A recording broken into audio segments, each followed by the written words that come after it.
माना जिंदगी की राहें आसान नहीं हैं, फिर भी मुस्कुरा कर चलने से कोई नुकसान नहीं है। हेलो फ्रेंड्स, आज यहाँ पर हम बात करेंगे एड्स के बारे में।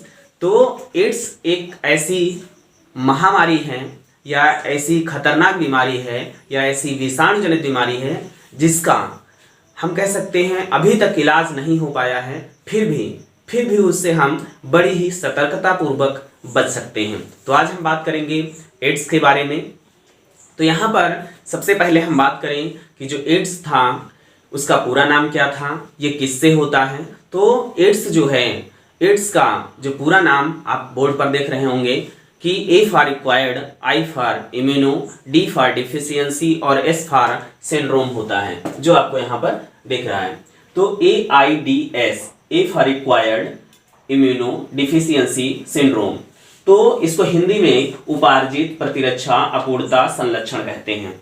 देखिए, एड्स जो है यह एक ऐसी बीमारी है, अब इसमें कभी कभी हम लोग ये कहते हैं कि ये किसी भी प्रकार का रोग नहीं बल्कि रोगों का भंडार है। तो इसके पीछे बहुत ही बड़ी स्टोरी है। हम यहाँ पर ध्यान देंगे कि ये होता क्या है।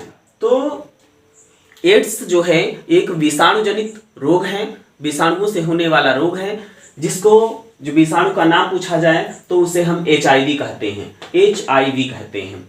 तो HIV, H से क्या होगा human, I for immunodeficiency, V for virus. इसको हम क्या कहते हैं, यहाँ पर हिंदी में भी देख रहे हैं। HIV का पूरा नाम मानव प्रतिरक्षा अपूर्णता विषाणु होता है और एड्स का पूरा नाम हिंदी में उपार्जित प्रतिरक्षा अपूर्णता संलक्षण होता है। संलक्षण का मतलब ही होता है कि हमारे शरीर में एक स्थिति का, एक दशा का, एक लक्षण का उत्पन्न हो जाना, इसीलिए इसको हम संलक्षण कहते हैं। इस संलक्षण में हमारे शरीर की जो डिफेंस सिस्टम होती है, जो डिफेंस पावर होती है, वो पूरी तरह से डिस्ट्रॉय हो जाती है। तो इस लक्षण को हम संलक्षण कहते हैं, जिसमें देखिए इसके नाम से ही पता चल रहा है, जो हमारी उपार्जित प्रतिरक्षा की अपूर्णता आ जाने से जो लक्षण होता है उसी को हम उपार्जित प्रतिरक्षा अपूर्णता संलक्षण कहते हैं। हम बात करेंगे उपार्जित के बारे में। तो उपार्जित जो हमारे डिफेंस सिस्टम होते हैं, जो डिफेंस पावर होती हैं, वो दो प्रकार की होती हैं, एक तो जन्मजात होती है और दूसरी हमारी उपार्जित होती है। जन्मजात में हम जैसे WBC, लार का आना या हमारे शरीर में जैसे वो जगह पे सूजन आ जाना, तो वो हमारे इनेट होते हैं, मीन्स जन्मजात होते हैं। लेकिन कुछ हमारे ऐसे लक्षण होते हैं जैसे कि T4 लिम्फोसाइट्स डिफेंस करना, ये सारे लक्षण हमारे उपार्जित होते हैं जो जन्म के बाद विकसित होते हैं। यहाँ तक कि कुछ हमारे शरीर में ऐसे पैथोजेंस हमारे शरीर में अटैक करते हैं जिनकी एंटीबॉडीज तैयार होती है और वहाँ पर मेमोरी में उसके एंटीबॉडीज की कॉपीज रख ली जाती हैं, ताकि ये जब दोबारा कभी ये वायरल या बैक्टीरियल इन्फेक्शन होगा तो हमारे जो डिफेंस पावर है उसी जैसी कॉपी बनाएगा, मीन्स उसी तरह की एंटीबॉडीज तैयार करेगा। हम यहाँ पर बात करेंगे कि सबसे पहले एड्स जो था, एड्स देखा कहाँ गया था। तो वैसे आप कई बुक्स में पढ़ेंगे तो एड्स जो है उसकी खोज सबसे पहले अमेरिका में समलैंगिक युवकों के एक ऐसे समूह से पता चली थी जो मादक पदार्थों के लती भी थे। एक तो समलैंगिक युवक थे और दूसरे वो मादक पदार्थों के लती थे, मीन्स बहुत ज़्यादा मदिरा, यहाँ तक कि अल्कोहल जो होता है और जो ड्रग्स, जो औषधि व्यसन थे, उनमें ये रोग देखा गया। तो रोग वास्तव में पहले पता ही नहीं चला था कि वास्तव में ये है क्या। अगर हम इसके इतिहास में और पहले थोड़ा सा और पीछे जाएं तो हम बात करेंगे एक कांगो, जो आपका जो कैपिटल्स था, कांगो में देखा गया था। और कांगो में ये जो है 1959 को देखा गया था। देखिए, हम बात करें कि ये कैसे कैसे जो एड्स था ये कैसे कैसे मनुष्यों में आया, क्यों आ गया, पहले नहीं था तो उसका कारण क्या था। देखिए, ये एड्स जो था, जो रोग था, ये पहले जानवरों में था। तो धीरे धीरे ये कहाँ पर आया, चिंपैंजी में आया और चिंपैंजी से फिर जो है ये कहाँ पर मनुष्यों में आ गया। तो देखिए, ये बात हम समझेंगे कि मनुष्यों में आखिर कैसे आ गया, ये कैसे एक मनुष्य से दूसरे मनुष्य में जाता है। ये हम जब उसका प्रचार और प्रसार, मीन्स उसका जो फैलाव होगा, जो स्प्रेडिंग होगी, उसमें हम बात करेंगे। यहाँ पर हम बात करेंगे सबसे पहले कि एड्स होता क्या है। तो देखिए, एड्स अगर हम भारत में बात करें तो भारत में सबसे पहले इंडिया में 1986 में तमिलनाडु में देखा गया था। उसके बाद में हम बात करें कि अमेरिका में जो समलैंगिक जो युवक थे उनमें 1981 में देखा गया था। कहाँ देखा गया था? 1981 में देखा गया था। जो 1981 में देखा गया, उसके बाद में सन 1983 में पेरिस के पाश्चर संस्थान में, देखिए पेरिस के पाश्चर संस्थान में जो ल्यूक मॉन्टेगेनियर थे, इन्होंने सबसे पहले देखा। तो अगर पूछा जाए कि सबसे पहले जो एड्स की खोज किसने की थी, तो ल्यूक मॉन्टेगेनियर ने, किसने की थी? ल्यूक मॉन्टेगेनियर ने एड्स की खोज की थी। अब यहाँ पर हम बात करेंगे कि उसके बाद में 1984 में रॉबर्ट जो गैलो थे, इन्होंने ये बताया कि जो ये वायरस है ये रेट्रो प्रकार का वायरस है। देखिए सबसे पहले हम बात करें कि जो एड्स था इसको किसने खोजा या किसने एड्स के बारे में सबसे पहले बताया, तो ल्यूक मॉन्टेगेनियर ने बताया। उसके बाद में यह किसने बताया कि यह एक रेट्रो वायरस है, तो रॉबर्ट गैलो ने बताया। रॉबर्ट गैलो ने 1984 में बताया कि यह एक प्रकार का जो एड्स का जो वायरस होता है, जिसको हमने HIV कहा है, ये एक प्रकार का रेट्रो वायरस है। रेट्रो वायरस किस प्रकार से होगा? जैसे इस समय जो है आपने नाम सुना होगा कोरोना का, तो कोरोना भी हमारा जो है क्या है? रेट्रो वायरस है। कोरोना क्या है? रेट्रो वायरस है। तो उसके बाद में अगर हम बात करें कि जो HIV होता है ये कैसे दिखाई देता है, तो यहाँ पर डायग्राम में देख रहे हैं, ये तो हमने रफली बना दिया है।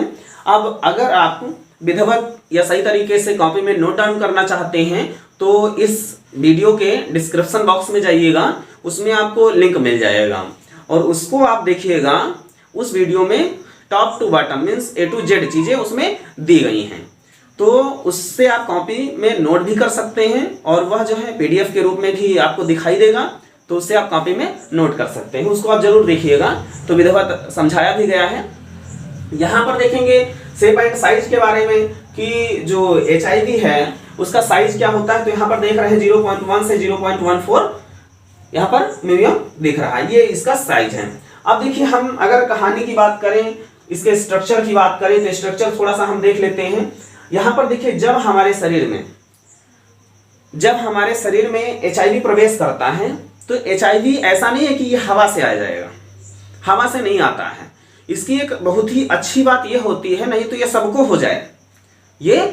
हो जाए, इसकी सबसे अच्छी बात होती है कि अगर किसी भी व्यक्ति, किसी रोगी व्यक्ति के शरीर में है और उसको खांसी आ गई, छींक आ गई, तो वो जो खांसी और छींक के साथ में जो वाटर पार्टिकल्स जो बाहर निकलेंगे, वो जैसे ही बाहर निकलेंगे कुछ ही सेकंडों में हवा के संपर्क में आने से HIV नष्ट हो जाता है। तो ये एक तो अच्छी बात है। तो इससे क्या होता है, सब लोगों को HIV जो है पॉजिटिव नहीं होते हैं, मीन्स सब लोगों को एड्स नहीं होता है। उसके बाद में हम बात करेंगे कि ये किससे हो जाता है। तो मान लीजिए ये किससे होता है, अभी हम इसके कारण पढ़ेंगे। संरचना के बारे में बात करें तो इसको ध्यान से समझिएगा। जब ये किसी भी जीवधारी के शरीर में जाएगा तो ये जो घुंडियां होती हैं, ये कितनी होती हैं? 72 घुंडियां होती हैं। अगर पूछा जाए कि HIV की संरचना में कितनी घुंडियां होती हैं, तो 72 घुंडियां होती। कितनी घुंडियां होती हैं? 72 घुंडियां होती हैं। कभी कभी पूछ लिया जाता है कि जो घुंडियां होती हैं, घुंडियों के जो व्रंत होते हैं किस प्रोटीन से बने होते हैं, तो 41 ग्लाइकोप्रोटीन से बने होते हैं। कितनी, कौन सी?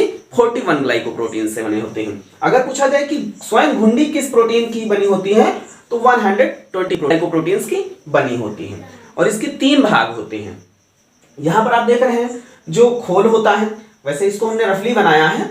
अगर आप इसके जो वीडियो देखेंगे, इसमें डिस्क्रिप्शन बॉक्स में जो आपको लिंक मिलेगी, उसमें बढ़िया सा आपको डायग्राम दिखेगा, उसमें देखिएगा इसको प्रोटीन खोल कहते हैं। ये वाली संरचना क्या कहलाती है? प्रोटीन खोल कहलाती है। और यहाँ पर ये देखिए इसको क्या कहते हैं? ये कैप्सिड कहते हैं। और ये वाला हिस्सा कोर कहलाता है। क्या कहलाता है? कोर कहलाता है।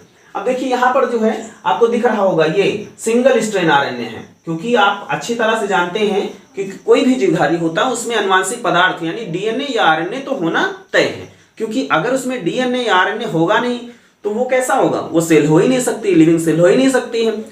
अब देखिए अगर इसको हमने लिविंग सेल कहा तो आपने इसके पहले और भी पढ़ा होगा कि ये तो कनेक्टिव लिंक बिटवीन किसके? Living and non living things. Means virus को क्या कहा जाता है? वायरस को सजीव तथा निर्जीव के बीच की संयोजक कड़ी भी कहा जाता है। वायरस को सजीव तथा निर्जीव के बीच की संयोजक कड़ी कहा जाता है। क्यों कहा जाता है? देखिए जो विषाणु होते हैं, विषाणु जब किसी भी सजीव कोशिका में प्रवेश करते हैं तो वहां से भोजन लेना शुरू कर देते हैं, बढ़ना शुरू कर देते हैं, प्रजनन करना शुरू कर देते हैं।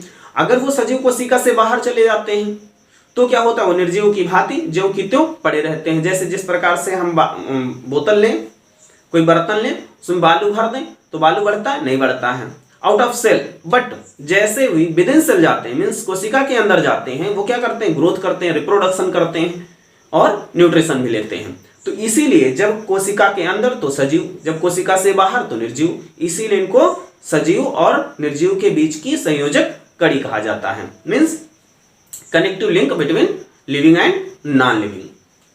अब देखिए उसके बाद में हम बात करते हैं कि HIV कैसे फैलता है, HIV कैसे स्प्रेड होता है, मीन्स कैसे फैलता है। देखिए HIV के बारे में आपने इतना सुना, तो HIV की एक कहानी सुनिए। देखिए हमारा शरीर क्या है, हमारा शरीर एक बहुमूल्य इमारत है। यह बहुत ही कीमती अंग हैं, वस्तुएं हैं हमारे इस बड़े से महल में। लेकिन इस जब कोई मान लीजिए आपका महल हो तो उसमें हम लोग क्या करते हैं, गार्ड रख देते हैं। तो हमारा शरीर अगर इतना कीमती है तो हमारे भी शरीर में गार्ड होने चाहिए, और होते हैं। तो वो गार्ड कौन से होते हैं, वो गार्ड होते हैं हमारे डिफेंस सिस्टम, मीन्स जो रोगाणुओं से लड़ने का काम करते हैं। तो अब HIV जब किसी भी मनुष्य से हमारे शरीर में जाता है तो जैसे ही जाएगा वो क्या करेगा, शुरुआत के कुछ दिन में वो क्या करेगा, बुखार आएगा। लेकिन अब आप सोच रहे होंगे कि तभी से हम लोग क्या करें, दवा करना शुरू कर दें। लेकिन दवा तो आप तब शुरू करेंगे जब आप ब्लड टेस्ट कराएंगे, उसमें आप HIV पॉजिटिव दिखेंगे तब कराएंगे ना। लेकिन HIV पॉजिटिव तो दिखता ही नहीं है। क्यों? क्योंकि उसके लिए आपको 2 से 14 वर्ष, मीन्स HIV जो है वो दिखना चाहे तो दूसरे साल दिख सकता है और ना दिखना चाहे तो 14वें साल दिखेगा। तो आप सोचिए, आपके घर में कोई चोरी करने आए और आपको दिखे ना, तो आप उसे रोक पाएंगे? नहीं रोक पाएंगे। HIV भी यही करता है। जब देखिए कहानी सुना रहे थे ना, तो अब मान लीजिए कि वॉचमैन हवेली के बाहर रह रहा है। अब देखिए बढ़िया सा ताला भी अच्छा सा लगा, लॉक लगा दिया गया। अब कुछ दिन के बाद में देखा गया कि वहां पर वॉचमैन तो है ही नहीं, वॉचमैन तो है ही नहीं। तो वहां से निकलने वाले लोग क्या कर रहे हैं, देख रहे हैं कि वॉचमैन तो है ही नहीं। देखिए बढ़िया सामान इसके अंदर, हवेली के अंदर रखा हुआ है। हवेली मतलब हमारा शरीर। और रास्ते पर चलने वाले लोग या चोर यानी हमारे पैथोजेंस। अब देखिए कोई नहीं तो क्या करेंगे, वो क्या करते हैं, फिर ताला तोड़ेंगे और क्या करेंगे, फिर वहां जाएंगे। किसी को अलमारी अच्छी लगेगी, किसी को बेड अच्छा लगेगा, किसी को गहने अच्छे लगेंगे, किसी को कपड़े अच्छे लगेंगे। तो देखिए एक लोग उठाए लिए चले आ रहे हैं, देखिए अरे वो लेके चले आ रहे हैं, उनको कोई रोकने वाला नहीं है। तो दूसरा आएगा ना, दूसरा उस हवेली में आया और वो भी सामान लेकर गएगा। तीसरा देखा अरे इन दोनों को तो रोक ही नहीं रहा, तो तीसरा आया, चौथा आया। इस तरह से देखिए उस हवेली की, उस घर की सारी वस्तुएं गायब। मीन्स हमारा कहने का मतलब यह है, एक दिन ऐसा आएगा कि उस हवेली की सारी कीमती चीजें खत्म, और एक दिन फिर ऐसा आ जाएगा लोग सोचेंगे इसका गेट ले चलते हैं, इसकी ईंटें निकाल ले चलते हैं, और वो हवेली जो इतनी ज्यादा सजी थी, इतनी ज्यादा संपन्न थी, वो खुले मैदान में बदल जाती है। ठीक हमारा शरीर भी उसी तरह से है। जो हमारा जो गार्ड होता है, जिसको हम रक्षात्मक सिस्टम बोलते हैं, रक्षात्मक जो तंत्र होता है, अगर वो नष्ट हो जाता है तो आप सोच रहे होंगे क्यों नष्ट होगा। सही बात है। देखिए ये नष्ट होता है HIV के कारण। जब हमारे शरीर में HIV प्रवेश करता है तो आप तो सोच रहे होंगे कि जब HIV हमारे शरीर में प्रवेश करे तो हम लोग दवा कर लें, ट्रीटमेंट कर लें।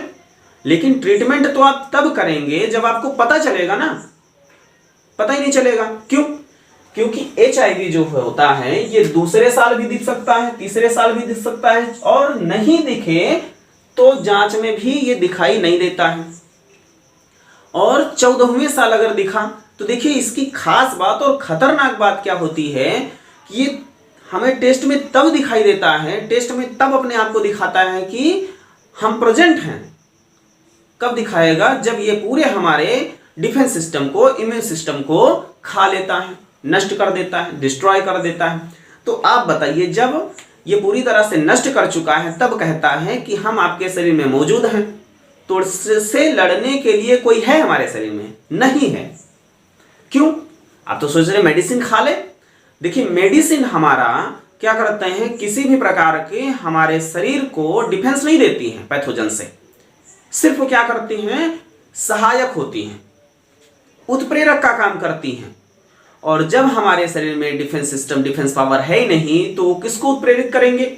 तो यही कारण होता है कि जब हमारे शरीर का जो डिफेंस सिस्टम होता है वो समाप्त हो जाता है तो कोई भी पैथोजेंस जो होगा हमारे शरीर में बारी बारी से आ सकता है और हमारे शरीर के सभी अंगों को संक्रमित कर सकता है, कोई उससे लड़ने वाला नहीं है। यही कारण होता है कि हमारे शरीर में जब हम HIV पॉजिटिव हो जाते हैं तो जुखाम, खांसी, टीबी, निमोनिया, कॉलरा है, सारी दुनिया भर की जो है बीमारियां आने लगती हैं और दवा वहां पर काम करना बंद कर देती। इसीलिए जब कभी आप डॉक्टर के पास जाते हैं, 1 बार गए, 2 बार गए, 3 बार गए, 4 बार गए, अधिकतम आप 3 बार जाएंगे, डॉक्टर आपको लिख देगा HIV, आप जांच करवाइए। क्यों लिख देता है? क्योंकि वो जो दवाएं दे रहा है उसका कोई असर नहीं। इसका मतलब कहीं ऐसा तो नहीं, डॉक्टर सोचता है ऐसा तो नहीं कि इनका डिफेंस सिस्टम ही गायब हो, इसीलिए वो क्या करता है, HIV की जांच आपको लिख करवाने के लिए बोलता है। क्यों? क्योंकि वो जानता है कि अगर HIV होगा तो इनको दवाएं नहीं काम कर रही हैं, और दवाएं इनको नहीं काम कर रही, इसका मतलब ऐसा तो नहीं कि इनको HIV है, इसलिए वो HIV जांच करने की सलाह आपको देता है। अब हम बात करेंगे कि HIV आखिर किस तरह से हम लोगों के शरीर में प्रवेश कर सकता है। देखिए यहां पर HIV की जांच के बारे में बता दें थोड़ा सा। HIV की जो जांच होती है ये थोड़ा इंपॉर्टेंट है, इसको नोट कर लीजिएगा। HIV की जो जांच होती है उसका नाम होता है एलिसा। HIV का जो टेस्ट होता है उसे हम एलिसा कहते हैं, और इस एलिसा की जांच करने के बाद हमें पता चलता है कि हम HIV पॉजिटिव हैं या नहीं है। तो एलिसा का पूरा नाम देखिए, एंजाइम लिंक्ड इम्यूनो ऑब्जर्वेट एसे। तो आप देखिए इसको आप नोट कर लीजिएगा और आपको समझ में आ गया होगा। एड्स का पूरा नाम एक्वायर्ड इम्यूनो डिफिशियंसी सिंड्रोम। आप हमारे साथ बोलिए, एक्वायर्ड इम्यूनो डिफिशियंसी सिंड्रोम। इसको हिंदी में क्या कहेंगे, उपार्जित प्रतिरक्षा अपूर्णता संलक्षण। इसको अगर आपको समझना है तो आप इस तरह से याद रखिए, उपार्जित मतलब जन्म के बाद, प्रतिरक्षा रोगों से लड़ने की शक्ति, अपूर्णता कमी हो जाती है, संलक्षण ऐसा लक्षण एड्स कहलाता है। इससे ये एड्स होता किससे है, HIV से। तो HIV का पूरा नाम ह्यूमन इम्यूनोडिफिशियंसी वायरस, मीन्स ऐसा विषाणु जो मनुष्य में इम्यून पावर की डिफिशियंसी कर देता है। अब देखो जो ये एड्स था इसके वायरस का नाम HIV हो, ये किसने रखा था? तो एक कमेटी है ICVN जिसका पूरा नाम है international committee on virus nomenclature. इस कमेटी ने इसका नाम HIV रखा। इसको हिंदी में मानव प्रतिरक्षा अपूर्णता विषाणु कहते हैं। HIV की खोज या एड्स की खोज सबसे पहले ल्यूक मॉन्टेगेनियर ने की थी, और यह सबसे पहले कहाँ देखा गया था, अमेरिका में देखा गया था।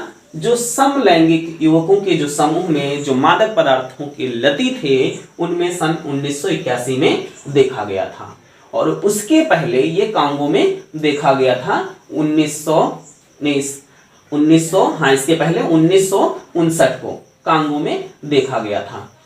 ये पहले तो जंगली जानवरों या अन्य जानवरों में थे, फिर धीरे धीरे मनुष्यों में चिंपैंजी के माध्यम से आ गया। अब अभी आपको बात में समझ में आ जाएगा कि आखिर ये मनुष्यों में आया कैसा है। तो अब हम बात करेंगे कि आखिर ये कैसे फैलता है। तो देखिए ये शरीर के ऐसा नहीं कि आप किसी HIV पॉजिटिव से बात करेंगे तो आपको हो जाएगा। हमेशा याद रखिए, जब कोई भी HIV पॉजिटिव व्यक्ति हो तो उसके शरीर का कोई भी तरल पदार्थ स्वस्थ व्यक्ति के शरीर के तरल पदार्थ या उसके जो कह सकते हैं जो लिक्विड है या ब्लड है या तरल पदार्थ के संपर्क में ना जाए। अगर ऐसा होता है तो फिर क्या होगा कि वह व्यक्ति इस रोग से भी रोगी हो जाएगा। तो देखिए, समझने का सबसे आसान सा तरीका। तो अब हम बात करते हैं कि HIV जो है वह कैसे फैलता है। तो HIV का जो कह सकते हैं संक्रमण, HIV का जो संक्रमण है वह कैसे होता है। तो HIV देखिए, हमने कहा शरीर के किसी भी तरल पदार्थ द्वारा। अब देखिए, जो तरल पदार्थ है वह आपका ब्लड हो सकता है, लार हो सकती है या शरीर के अन्य अंग। तो इसमें हम किन माध्यमों से, जैसे अंग प्रत्यारोपण,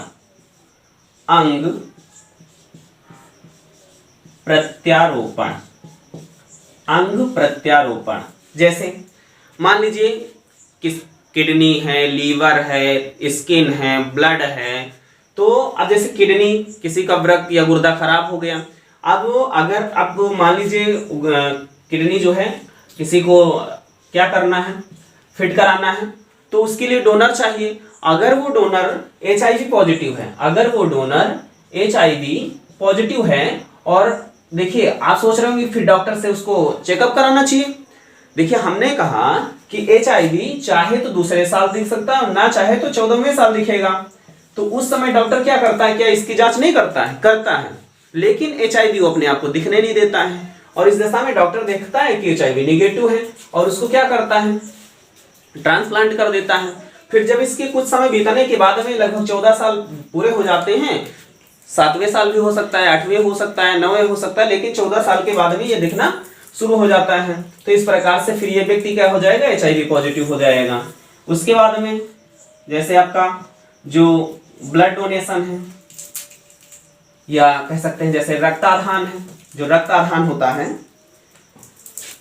ब्लड ट्रांसफ्यूजन जिसको कहते हैं, ब्लड ट्रांसफ्यूजन, रक्ताधान। देखिए, यही बात इसमें भी होती है, रक्त को जांच किया जाता है और ब्लड बैंक में रखा जाता है। लेकिन आप सोचिए कि अगर ये व्यक्ति क्या करता है, मान लीजिए इसको 2 महीने पहले HIV पॉजिटिव हुआ, अब इसको तो पता ही नहीं है, इसने क्या किया, ब्लड डोनेट किया।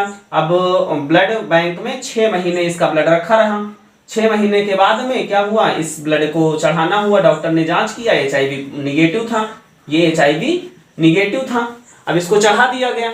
अब जब चढ़ाया गया तो फिर कुछ समय के बाद, लगभग 2 साल या 4 साल के बाद में इस व्यक्ति में क्या हुआ कि HIV पॉजिटिव हो गया। क्या हुआ, HIV पॉजिटिव हो गया। अब देखिए, ये व्यक्ति तो स्वस्थ था, ये व्यक्ति भी स्वस्थ था पहले, है ना। तो इसलिए हमेशा याद रखिए कि किन किन कारणों से संक्रमण के कारण क्या हो सकते हैं। संक्रमण के कारण क्या हो सकते हैं, तरल पदार्थ या अंग प्रत्यारोपण, रक्ताधान, या फिर आप कह सकते हैं कि लैंगिक सहवास। सबसे ज्यादा देखिए, एड्स जो है इस पूरे विश्व में, इस पूरी दुनिया में कोई भी ऐसा देश ही नहीं है जो इस बीमारी से, इस रोग से अछूता हो। क्यों? क्योंकि यह बहुत ही तेजी के साथ फैलने वाली बीमारी है और यह सबसे ज्यादा अगर बात करें तो लैंगिक सहवास के द्वारा सबसे ज्यादा फैलने वाला रोग है। या हम कह सकते हैं इनके एवरेज के बारे में बात करें तो लैंगिक सहवास के द्वारा सबसे ज्यादा HIV स्प्रेड होता है, प्रसारित होता है। अब देखिए, अब जब हमको पता हो गया है कि इन कारणों से फैलता है, तो अगर हम इसके बात करें कि उपचार की, ट्रीटमेंट की, तो देखिए कोई भी औषधि, एड्स का अनुभव नहीं हो पाया है, एड्स का अभी तक कोई भी इलाज संभव नहीं हो पाया है। इसकी सावधानियां हैं, इसकी सावधानियां ही हमारा उपचार है। देखिए सावधानियां बड़ा ही आसान तरीका है याद रखने का। जिन कारणों से संक्रमण इसका हो रहा है उन कारणों को या उन कारकों को या उन कार्यों को हम ना करें, उन कार्यों को हम ना करें तो हो गई सावधानियां। जैसे जब तक हमें बहुत ज्यादा रुधिर आधान की आवश्यकता ना हो तब तक हमें रुधिर नहीं चढ़वाना चाहिए। दूसरी बात, अगर हम लैंगिक सहवास की बात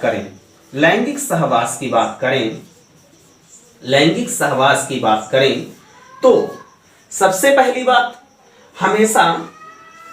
हमेशा सेक्सुअल एक्टिविटीज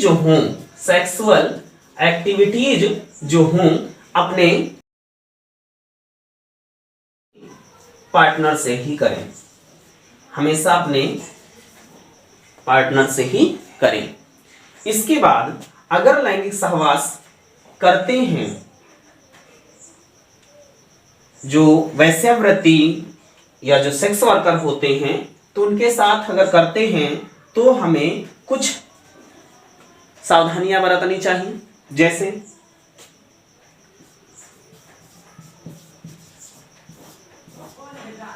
इस तरह की सामग्रियों का हमें उपयोग करना चाहिए जिससे कि संक्रमण से बचा जा सके। दूसरी बात, हम किसी भी रोगी से बात कर रहे हैं या देखिए HIV का संक्रमण हमारे जो व्यक्ति कपड़ों का भी प्रयोग नहीं करना चाहिए, उसके बिस्तर का भी प्रयोग नहीं करना चाहिए जो HIV से ग्रसित हो, क्योंकि उसके शरीर का तरल पदार्थ वस्त्रों में लग सकता है, कपड़ों में लग सकता है और अगर हमारा शरीर कहीं ना कहीं इंजर्ड है तो वो तरल पदार्थ हमारे शरीर के तरल पदार्थ को टच करेगा जिससे कि वायरस का संक्रमण हो जाता है। और अच्छी बात हमने कहा कि वायरस जो होगा वायु के द्वारा संक्रमित या प्रसारित नहीं होता है। ठीक है, रोगों का भंडार इसको इसीलिए कहा गया है क्योंकि देखिए जब हमने कहा कि हमारे शरीर में जो डिफेंस सिस्टम होता है ये रोगों से लड़ने का काम करता है और HIV क्या करता है, ये हमारे शरीर में आकर के डिफेंस सिस्टम को खत्म कर देता है। तो देखिए जब कोई भी, चाहे वो TB का हो, चाहे पोलियो का हो या कोई भी पैथोजेंस हो हमारे शरीर में जब आने की कोशिश करते हैं तो हमारी जो डिफेंस पावर होती है उसको रोकने की कोशिश करती है और वापस कर देती है। लेकिन जब ये बाउंड्री ही नहीं, हमारा डिफेंस ही नहीं है तो बिना रोके सब आराम से एक दूसरे के बाद आते रहेंगे और इस तरह से बहुत सारे रोग हो जाएंगे। इसीलिए इसको रोगों का भंडार कहा गया है। क्या कहा गया है? रोगों का भंडार कहा गया है। अब हम बात करते हैं कि जो एड्स है, जो HIV है, यहां पर